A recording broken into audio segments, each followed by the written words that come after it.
নিজের সম্পদ লুটেরাদের রাম শাস্তি দিতে পারলেন না, তিনি আমাদের আপনাদের কি ভালো করবেন? স্বামী প্রসাদ মৌর্যের মন্তব্যে বিতর্ক। অযোধ্যার রাম মন্দির চুরিকাণ্ডের আবহে প্রাক্তন মন্ত্রীর বেফাঁস মন্তব্যে তুমুল বিতর্ক। আপনা দল প্রধান প্রাক্তন মন্ত্রী মৌর্যের মন্তব্যের তীব্র প্রতিবাদে হনুমানগড়ি মন্দিরের মহন্ত রাজু দাস অন্য ধর্ম নিয়েও এমন মন্তব্য করে দেখান। মৌর্যকে চ্যালেঞ্জ রাজু দাসের।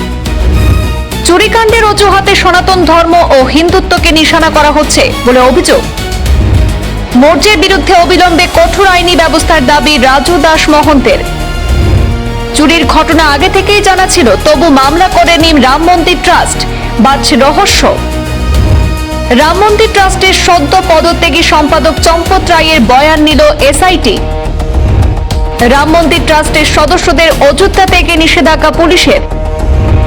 মৌর্যের মন্তব্যে দেশ জুড়ে রাজনৈতিক প্রতিক্রিয়া, রামকে অপমানের অভিযোগ।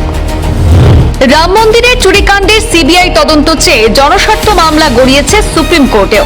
ঘটনার জন্য হিন্দুত্ববাদের পোস্টার বয় ইউপির মুখ্যমন্ত্রী যোগী আদিত্যনাথকে রীতিমতো তরজা ঠুকেছেন প্রিয়াঙ্কা গান্ধী।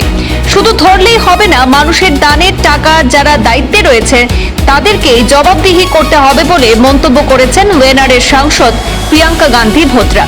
কিন্তু সমস্ত বিতর্ককে ছাপিয়ে গেছেন উত্তরপ্রদেশের প্রাক্তন মন্ত্রী তথা আপনা দল সুপ্রিমো স্বামী প্রসাদ মৌর্য। একটি জনসভায় দেওয়া বক্তব্যে স্বামী প্রসাদ মৌর্য অভিযোগ করেছেন যে অযোধ্যার রাম মন্দির নির্মাণ এবং ব্যবস্থাপনার নামে কোটি কোটি টাকা লুটপাট করা হচ্ছে। মন্দিরের পবিত্রতা এবং ঈশ্বরের অলৌকিকত্ব নিয়ে প্রশ্ন তুলে তিনি উপস্থিত জনতার উদ্দেশ্যে বলেন, সেখানে কোটি কোটি টাকা লুট করা হয়েছে।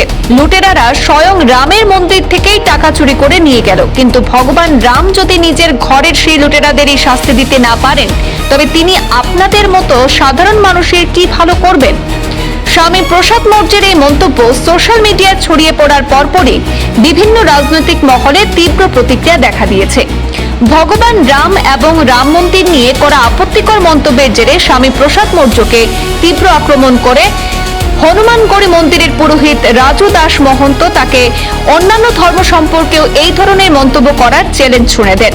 তিনি ক্ষোভ প্রকাশ করে বলেন, এটি অত্যন্ত দুর্ভাগ্যজনক যে রাম মন্দিরের নাম করে বারবার সনাতন ধর্ম এবং হিন্দুত্বকে নিশানা করা হচ্ছে। স্বামী প্রসাদ মৌর্যের যদি এতই সাহস থাকে, তবে তিনি ইসলাম বা অন্য কোনো ধর্ম নিয়ে এই ধরনের মন্তব্য করে দেখান।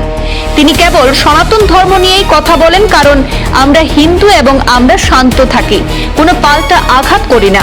মৌর্যের বিরুদ্ধে অবিলম্বে কঠোর আইনি ব্যবস্থা নেওয়ারও দাবি তুলেছেন এই পুরোহিত। ব্যুরো রিপোর্ট, পূর্বাঞ্চল প্রতিদিন।